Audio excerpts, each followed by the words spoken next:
हाल के आंकड़ों से पता चला है कि बेटी बचाओ बेटी पढ़ाओ अभियान इसकी सफलता से वर्षों बाद देश में स्त्री पुरुष का अनुपात भी बेहतर हुआ है।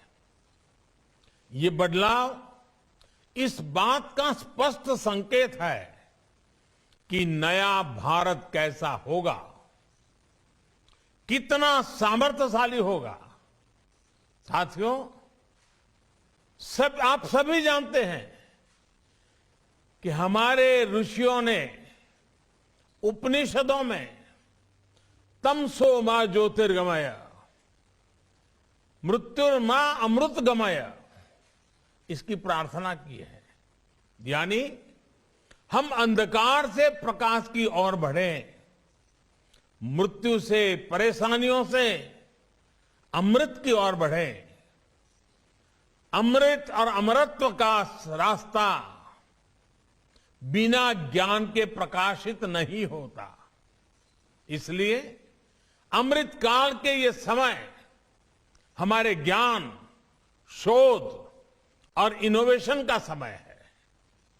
हमें एक ऐसा भारत बनाना है जिसकी जड़ें प्राचीन परंपराओं और विरासत से जुड़ी होगी और जिसका विस्तार आधुनिकता के आकाश में अनंत तक होगा।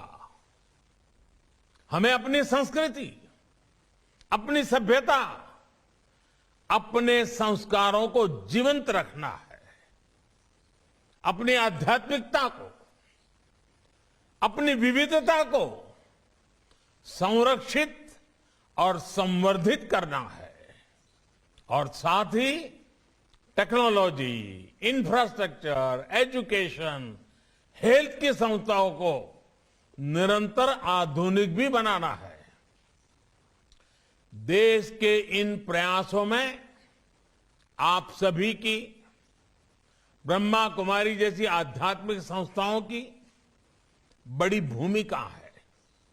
मुझे खुशी है कि आप आध्यात्म के साथ साथ शिक्षा, स्वास्थ्य और कृषि जैसे कई क्षेत्रों में कई बड़े बड़े काम कर रहे हैं और आज जिस अभियान को आरंभ कर रहे हैं आप उसे ही आगे बढ़ा रहे हैं।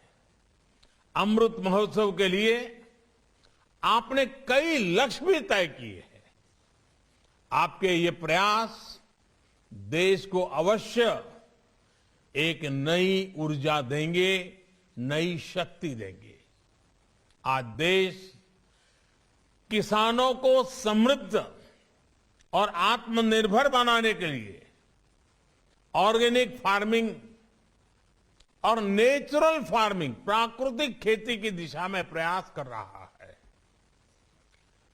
खान पान, आहार की शुद्धता को लेकर हमारी ब्रह्मा कुमारी बहनें समाज को लगातार जागरूक करती रही है। लेकिन गुणवत्तापूर्ण आहार के लिए गुणवत्तापूर्ण उत्पादन भी जरूरी है। इसलिए ब्रह्मा कुमारी नेचुरल फार्मिंग को प्रमोट करने के लिए, प्राकृतिक खेती को बढ़ावा देने के लिए एक बहुत बड़ी प्रेरणा बन सकती है। कुछ गांवों को प्रेरित करके ऐसे मॉडल खड़े किए जा सकते हैं। इसी तरह क्लीन एनर्जी के और पर्यावरण के क्षेत्र में भी दुनिया को भारत से बहुत अपेक्षाएं हैं। आज क्लीन एनर्जी के कई विकल्प विकसित हो रहे हैं। इसे लेकर भी जन जागरण के लिए बड़े अभियान की जरूरत है। ब्रह्मा कुमारी ने तो सोलर पावर के क्षेत्र में सबके सामने एक उदाहरण रखा है। कितने ही समय से आपके आश्रम की रसोई में सोलर पावर से खाना बनाया जा रहा है।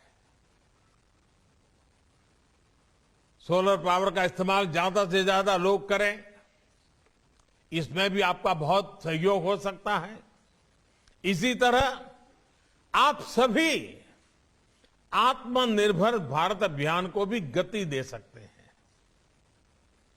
वोकल फॉर लोकल, स्थानीय उत्पादों को प्राथमिकता देकर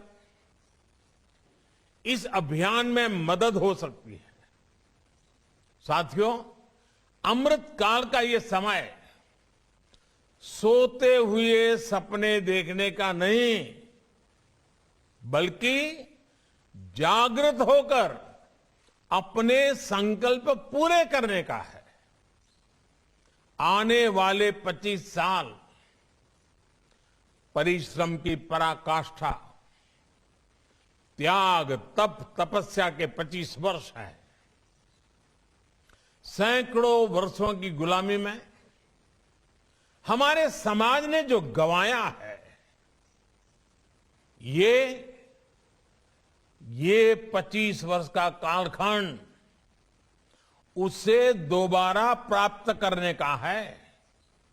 इसलिए आजादी के इस अमृत महोत्सव में हमारा ध्यान भविष्य पर ही केंद्रित होना चाहिए।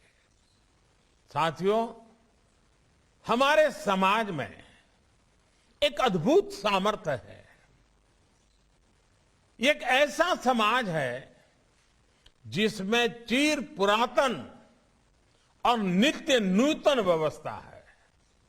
हालांकि इस बात से कोई इनकार नहीं कर सकता कि समय के साथ कुछ बुराइयां व्यक्ति में भी, समाज में भी और देश में भी प्रवेश कर जाती है।